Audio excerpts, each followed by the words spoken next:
$120 prize provided by Creation Esports. All right, getting ready here. We've got, once again, attacking Hubris on Dorado, and once again defending NotEnigma. Clockwork, Harblu, Oplaid, Seagull, Enigma, and Mesrawr. Going with the 2-tank setup, D.Va, Reinhardt, Mercy, Lucio, Soldier, and Pharah for their damage dealers. Attacking, we've got Reinhardt, Winston,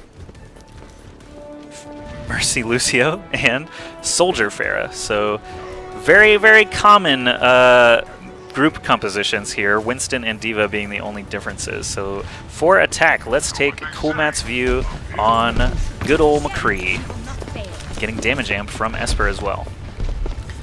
So McCree did have a nerf from the times when he was the most OP thing in the world. That was also before the 3 new characters, Genji, Mei, and D.Va, were introduced. So McCree used to be the hotshot. He used to be seen all the time because his sniping potential was just incredible from long range on very accurate players. But now there is some damage fall off on McCree, so Coolmat can't just snipe everybody with a pistol anymore. He's got to actually get up in their face, so to speak. But that's great for payload when you know people are going to be on the payload all the time. So let's go back over here. All right.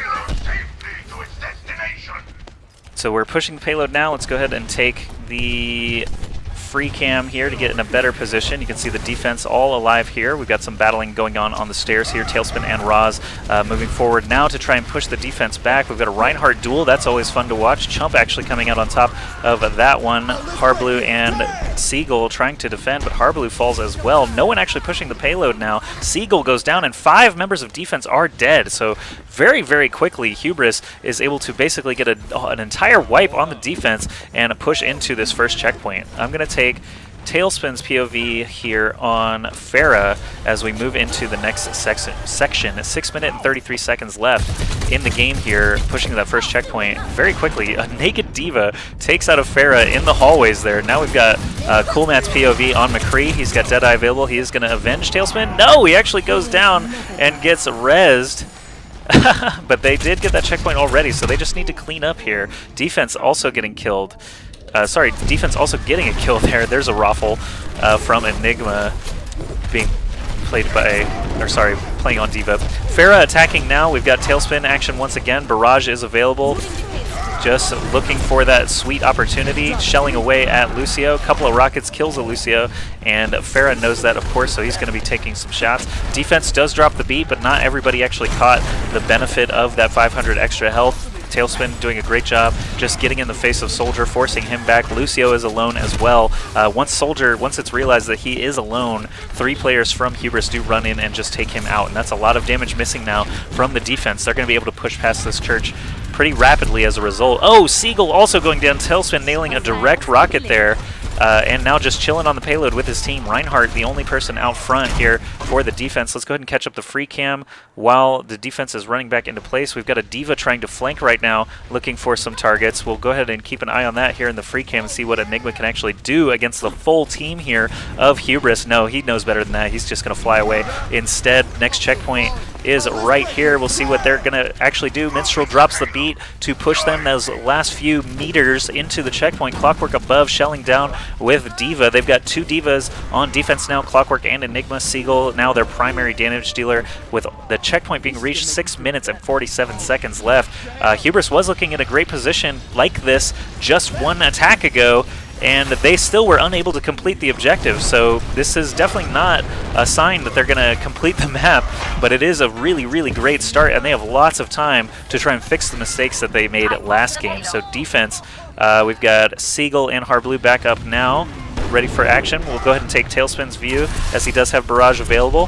He takes out Seagull again with a direct rocket. So Talespin getting the better of these Pharah duels throughout this Game 3 here on Dorado.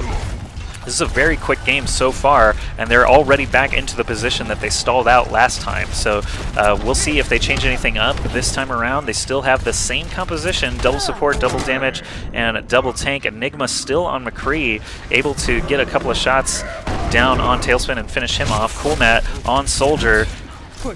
No ultimate available yet, but he's going to help push that payload with Reinhardt and Winston. Reinhardt and Winston with just enormous health pools and armor is going to be a great pushing force here. Lucio trying to come in for the defense and contest that payload. Defensive Soldier and McCree there with some extra HP. I've got you in my sights as Mercy reses. Lucio is going to be a very easy kill. There's an enemy soldier also popping his ult. Clockwork manages to take out Coolmat69, and the payload is right there at the end. So super close. We're going to take the overhead view and see the final battles here. Coolmat69 getting res on offense, already up at the payload. Not good for him, though, as he's pinned between a Reinhardt and a D.Va. Seagull trades with the D.Va suit. Bad trade on offense, unfortunately. Oh, sorry, Talespin trades with the D.Va suit, not Seagull.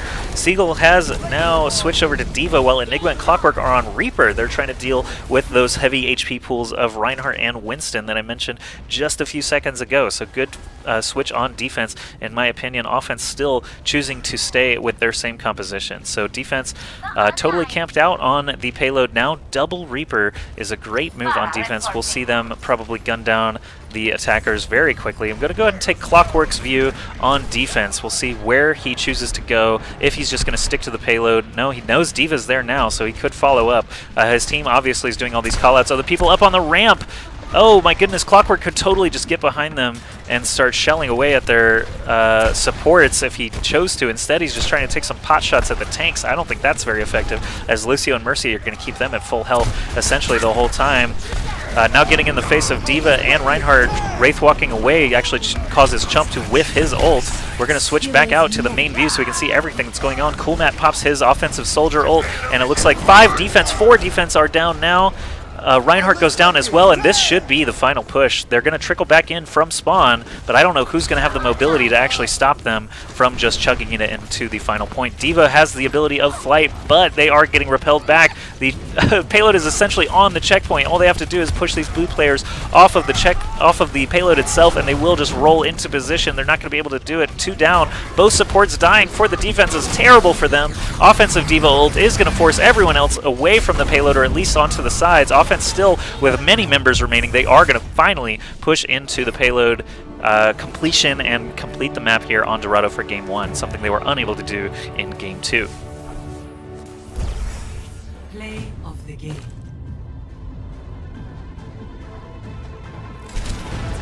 I've got you in my sights. I love the smell of pulse washing from the morning. Oh, let's break it. I gotta agree that play of the game, super good. 6 minutes 31 seconds is the time to beat.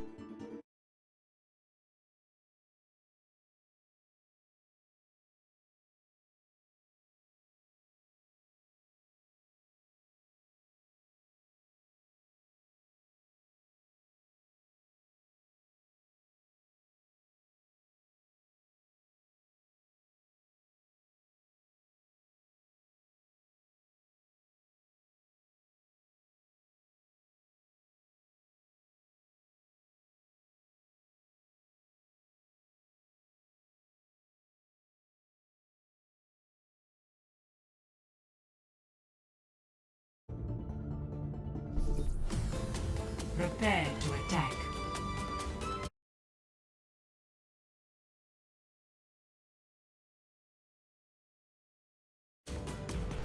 Alright guys, how are you liking the format so far? This is the 6th round in a row that we've seen on Dorado, but how do you feel that the games are playing out? The first game, Hubris stomped through, but Dummy was having connection issues, and then they had a very tough time to beat for NotEnigma.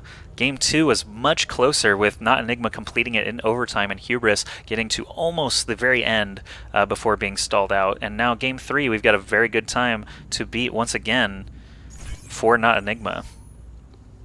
6 minutes 31 seconds.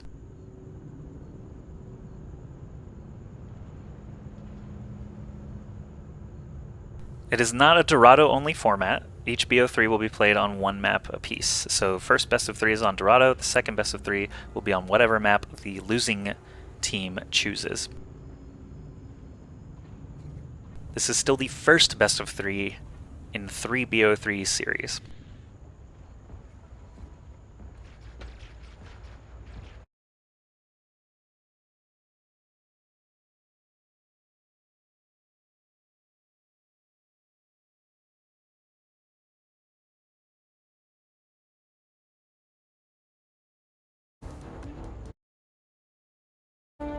Alright guys, we're getting back into the game, closing chat once again so I can focus on camera work and bringing you guys all the action. Here we go, defense set up in that same position. Take note, casual players, on where the pro teams actually set up. On attack, we have a very, familiar composition, the double D.Va. Let's go ahead and take Clockwork's vision as the harasser here. He's going to be the one trying to force them off of the point, waiting to make his move as the payload goes around the first corner here.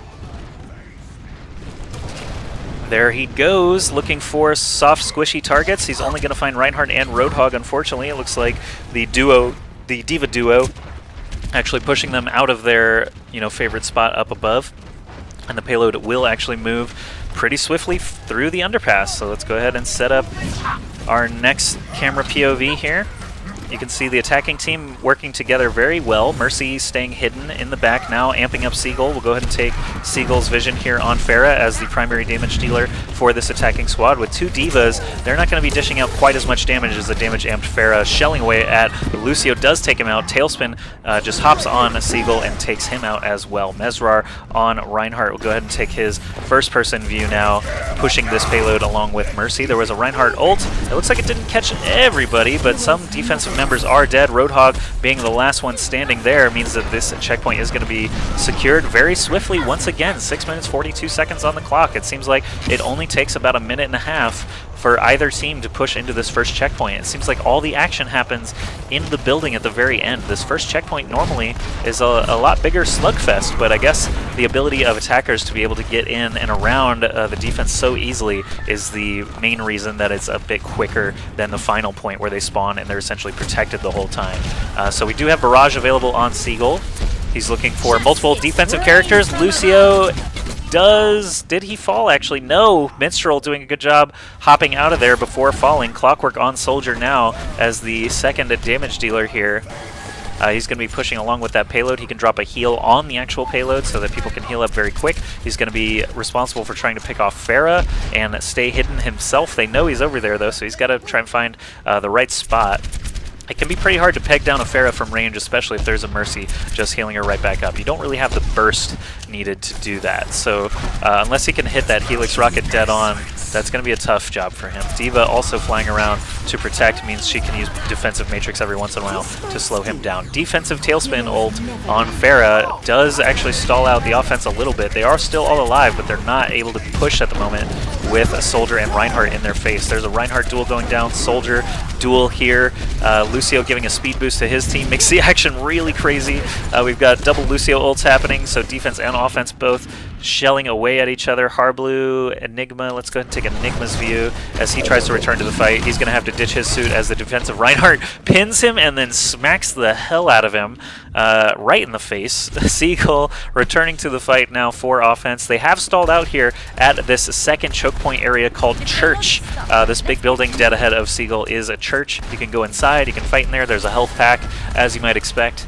And he's going to go ahead and fly here with the help of Harblue, giving him damage amp. Looking again for those support targets. D.Va up in his face, popping defensive matrix. Actually his teammate, so he's not worried about that. Reinhardt, his shield is up, but you can, as Pharah, just jump right over him, shell down at him at that soft back of Reinhardt, and he's only got 500 health with some armor in the mix, so you can kill him with just a few rockets. He's a big target if you're not hitting that shield. Pharah shelling away at Mercy now, trying to catch her in the corner, does pick her off with the help of Soldier, and that payload is moving with 2 right now for offense. They are going to have lots of time here on NotEnigma, but will they be able to beat that 6 minutes and 31 seconds set by Hubris? We'll have to find out how swiftly they can actually move through this last point with defense spawning right in their face. So I'm going to go ahead and look at the compositions here once again and pull out to the final overhead view. Bear with me. I can actually hit shift and move really fast. I just remembered. Sorry for the jarring camera, but that's how we have to do it today. Alright, here we go. Pharah, barrage coming down from Seagull, does not actually kill anyone. Defense is all standing still. Offense pushing through without the help of Seagull, trying to find the targets that they can. I haven't seen any real switches except for Clockwork off of D.Va onto Soldier, and that happened much earlier in the game. Defense sticking with the exact identical composition. So we have identical compositions on both sides. Take note, everybody.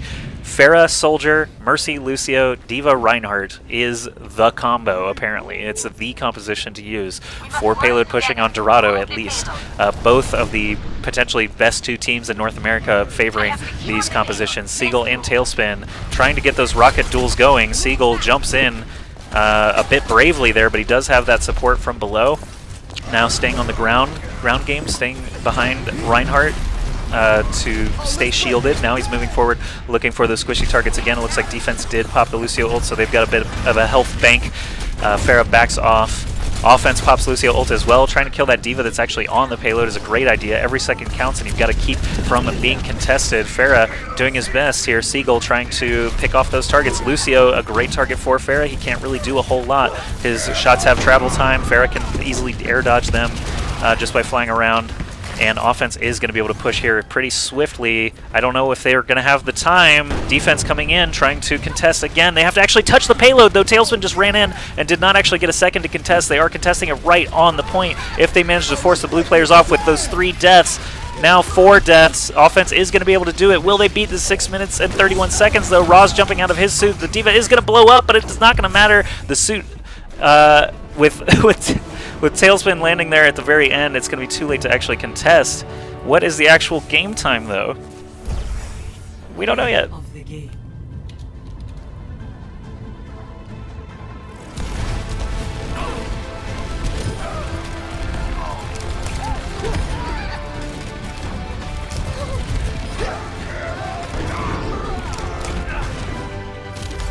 5:56, so they won by 30 seconds. NotEnigma takes the first BO3. Congratulations. So Hubris.